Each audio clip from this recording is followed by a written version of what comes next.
രാഹുൽ ഗാന്ധി ഇന്ന് വയനാട്ടിൽ, കൂടെ പ്രിയങ്കയും. രാഹുൽ ഗാന്ധി ഇന്ന് രാവിലെ വയനാട്ടിലെത്തും. അദ്ദേഹത്തിനൊപ്പം സഹോദരി പ്രിയങ്ക ഗാന്ധിയും ഉണ്ടാകും. മുപ്പൈനാട് ഗ്രാമപഞ്ചായത്തിലെ തലക്കൽ ഗ്രൗണ്ടിൽ ഹെലികോപ്റ്ററിലെത്തുന്ന രാഹുൽ റോഡ് മാർഗം കൽപ്പറ്റ പുതിയ ബസ് സ്റ്റാൻഡിലെത്തും. തുടർന്ന് 11 മണിയോടെ കൽപ്പറ്റയിൽ നടക്കുന്ന റോഡ് ഷോ നയിക്കും. KPCC president K Sudhakaran, Ramesh Chennithala, PK Kunhalikutty, Abbas Ali Shihab Thangal ഉൾപ്പെടെയുള്ള നേതാക്കൾ റോഡ് ഷോയിൽ പങ്കെടുക്കും. റോഡ് ഷോ അവസാനിച്ചതിനു ശേഷം ഉച്ചയ്ക്ക് 12 മണിയോടെ രാഹുൽ ഗാന്ധി വരണാധികാരി ജില്ലാ കളക്ടർ ഡോക്ടർ രേണുരാജ് മുമ്പാകെ നാമനിർദ്ദേശ പത്രിക സമർപ്പിക്കും. LDF സ്ഥാനാർത്ഥി ആനി രാജയും ഇന്ന് നാമനിർദ്ദേശ പത്രിക സമർപ്പിക്കും. തൊട്ടടുത്ത ദിവസം സ്മൃതി ഇറാനിയും വയനാട്ടിലെത്തും. K സുരേന്ദ്രന്റെ റോഡ് ഷോയിൽ പങ്കെടുക്കും.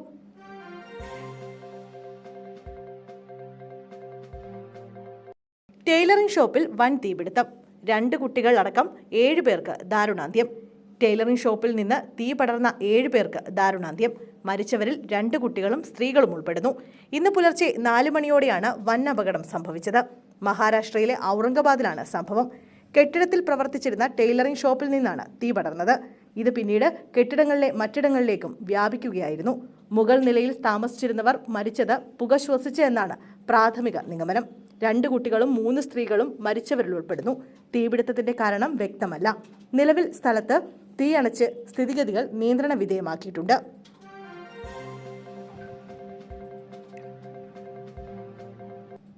കുതിച്ചുയർന്ന് സ്വർണ്ണവില 51,000 കടന്നു. സ്വർണ്ണവില വീണ്ടും റെക്കോർഡിട്ടു. പവന് 600 രൂപ ഉയർന്ന് സ്വർണ്ണവില ആദ്യമായി 51,000 കടന്നു. അന്താരാഷ്ട്ര സ്വർണ്ണവില ഉയർന്നതാണ് സംസ്ഥാനത്ത് സ്വർണ്ണവില കുത്തനെ കൂടാൻ കാരണമായത്. 1 പവൻ സ്വർണത്തിന്റെ ഇന്നത്തെ വിപണി വില 51,280 രൂപയാണ്. ഗ്രാമിന് ഇന്ന് 75 രൂപ വർദ്ധിച്ചു. വിപണി വില 6,410 രൂപയാണ്. അന്താരാഷ്ട്ര സ്വർണ്ണവില $2,285. ഇന്ത്യൻ രൂപയുടെ വിനിമയ നിരക്ക് 83.38.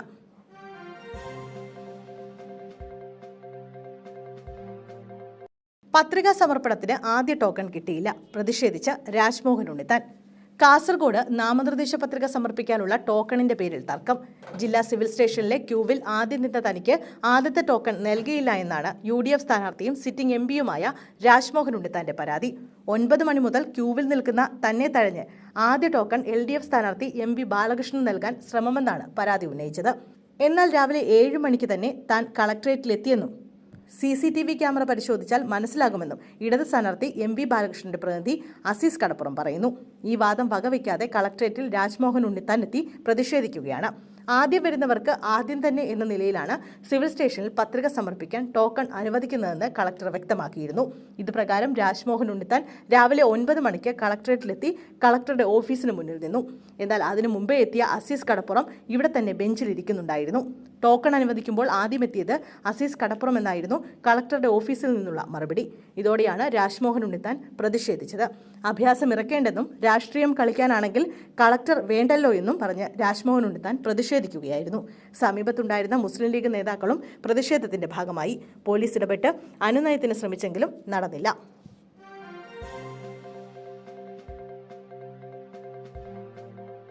വനാതിർത്തി മുഴുവൻ സങ്കടങ്ങൾ. വന്യജീവി ശല്യം തടയാൻ സർക്കാർ എന്തു ചെയ്തു? വനാതിർത്തി മുഴുവൻ സങ്കടങ്ങളാണെന്ന് പ്രതിപക്ഷ നേതാവ് VD സതീശൻ. കൃഷി മുഴുവൻ തകർത്തു. വന്യജീവി ശല്യം തടയാൻ പിണറായി സർക്കാർ ചെറുവിരൽ അനക്കിയോ എന്നും VD സതീശൻ ചോദിച്ചു. നല്ലൊരു വനം മന്ത്രിയുണ്ട്.